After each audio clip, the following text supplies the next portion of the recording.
Hello दोस्तों, राधे राधे, हर हर महादेव। मैं मीनाक्षी एक बार फिर से आपके सामने उपस्थित हुई हूँ अपने अगले वीडियो और अगले टॉपिक के साथ। तो चलिए फटाफट से जान लेते हैं कि आज इस सेशन में हम किस बारे में बात करना चाहते हैं। ये जो टॉपिक है ये आता तो बेबीहुड पीरियड में ही है, बच्चों के ही बारे में है, बेबीज़ के बारे में है। तो इस सेशन में हम जानेंगे, जैसा कि पिछले सेशन में हमने उनके बेबीहुड प्ले के कैरेक्टरिस्टिक्स के बारे में बात की थी, तो आज उसी प्ले में हम आगे बढ़ते हैं। तो जो बेबीहुड पीरियड में जो बेबीज़ का प्ले डेवलपमेंट होता है उसके कुछ पैटर्न्स होते हैं, तो वो किस तरीके के होते हैं और उसमें कुछ कॉमन पैटर्न्स क्या क्या हैं, आज इस सेशन में हम उस बारे में बात करेंगे। तो प्लीज़ वीडियो में अंत तक ज़रूर बने रहिएगा, और अगर अभी तक सब्सक्राइब नहीं किया है तो प्लीज़ जल्दी से सब्सक्रिप्शन कर लीजिए। तो चलिए हम फटाफट से आगे बढ़ते हैं। Play during the babyhood year is greatly influenced by the baby's physical, motor, and mental development, and because these patterns of development are similar for all babies, the pattern of play is similar and predictable। जैसा कि उनके motor development, physical, mental, हर चीज़ पे ये depend करता है कि किस तरह का उनका प्ले डेवलपमेंट हो रहा है, पैटर्न कैसा दिखने, तो ये लगभग सभी बेबीज़ में सिमिलर होता है और इसीलिए हम उसको प्रिडिक्ट भी कर सकते हैं। फॉर एग्जाम्पल अगर हम देखें तो जो बच्चा 6 महीने का होता है, that play with one object at a time, एक समय में एक ही ऑब्जेक्ट के साथ वो बच्चा खेलता है। By the time they are 9 months, they combine or relate two separate objects in their play and show an interest in similarities among objects। जब बच्चा 9 महीने का होता है तो वो मोर देन वन ऑब्जेक्ट्स के साथ खेलना शुरू करता है, सेपरेट ऑब्जेक्ट्स के साथ, और फिर वो अपना इंटरेस्ट दिखाता है कि उस दो ऑब्जेक्ट में किस तरह की सिमिलैरिटीज है। By the time they are 2 years old, they show evidence of pretending in their play। Different play patterns likewise follow predictable patterns. तो जो डिफरेंट प्ले पैटर्न्स होता है अगर हम देखें तो वो किस तरह से फॉलो होता है, फॉलो बाय द प्रिडिक्टेबल, कुछ ऐसे पैटर्न्स होते हैं जिसके थ्रू हम प्रिडिक्ट कर सकते हैं कि ये किस तरीके का खेल रहा है बच्चा। This is true of manipulative play and play with toys.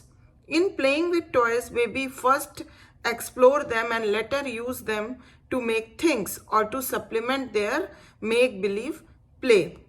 तो चलिए अब हम जानते हैं कि किस तरह के कुछ कॉमन प्ले पैटर्न्स हैं जो हम बेबीहुड के दौरान देख सकते हैं। तो 6 पैटर्न्स यहाँ पे बताए गए हैं, जैसे कि sensory motor play, exploratory play, imitative play, make believe play, games and अम्यूजमेंट्स।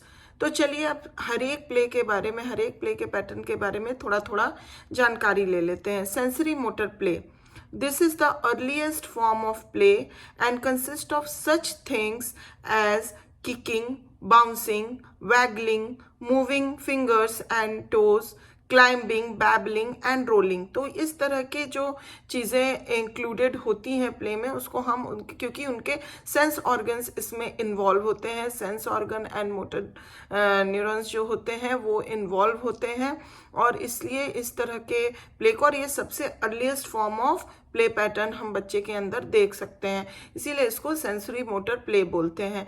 दूसरा बात अगर हम करें तो वो आता है exploratory play.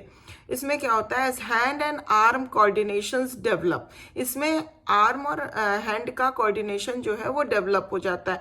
Babies begin to explore their bodies by pulling their hair, sucking their fingers and toes, pushing their fingers in their navels and manipulating their sex organs।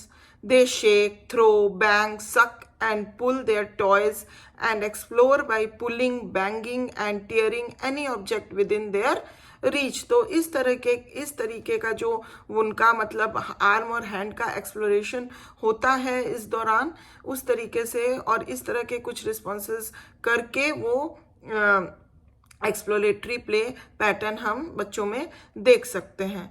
अब आता है imitative play. During the second year, जब बच्चा लगभग 2 साल का हो जाता है, babies try to imitate the actions of those around them. जो उनके इर्द गिर्द लोग होते हैं उनके एक्शंस को वो इमिटेट करता है, such as reading a magazine, sweeping the floor और राइटिंग विद अ पेंसिल और क्रेयॉन। जिस तरह से मान लीजिए कि स्वीप करना है, स्वीपिंग हो रही है तो उसको देख के इमिटेट करता है, रीडिंग, कोई रीडिंग कर रहा है बुक या मैगजीन तो उसको देख के इमिटेट करेगा, पेंसिल या क्रेयॉन से लिखने की कोशिश करेगा। तो इस तरह से जो भी व्यक्ति उनके अराउंड होता है उनको देख के वो इमिटेट करके इमिटेटिव प्ले पैटर्न दिखाता है। Now next comes make believe play. During the second year most babies endow their toys with the qualities they find they had in the real life।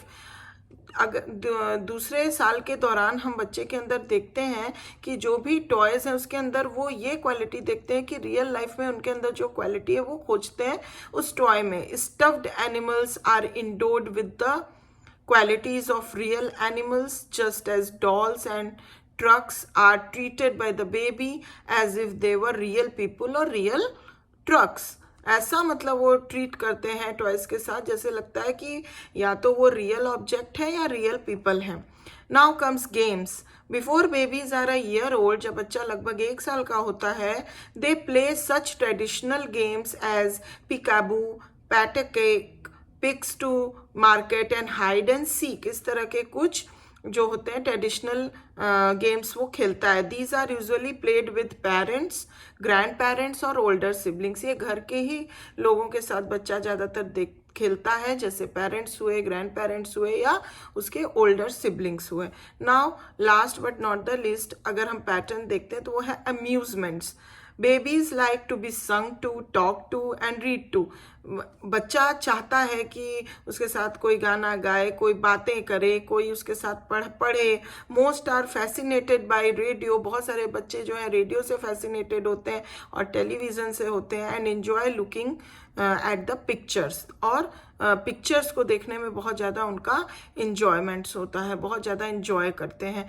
तो ये कुछ कॉमन प्ले पैटर्न्स हैं जो हम babies के अंदर बेबीहुड पीरियड में देख सकते हैं। तो मैं आशा करती हूँ कि आपको आज के लिए ये जानकारी काफ़ी पसंद आई होगी। तो अगर पसंद आई है तो एक लाइक तो ज़रूर बनता है, तो प्लीज़ वीडियो को लाइक करिए। अगर कोई कमेंट है तो प्लीज़ मुझे भेजिए, अपना सजेशन भेजिए, कमेंट भेजिए।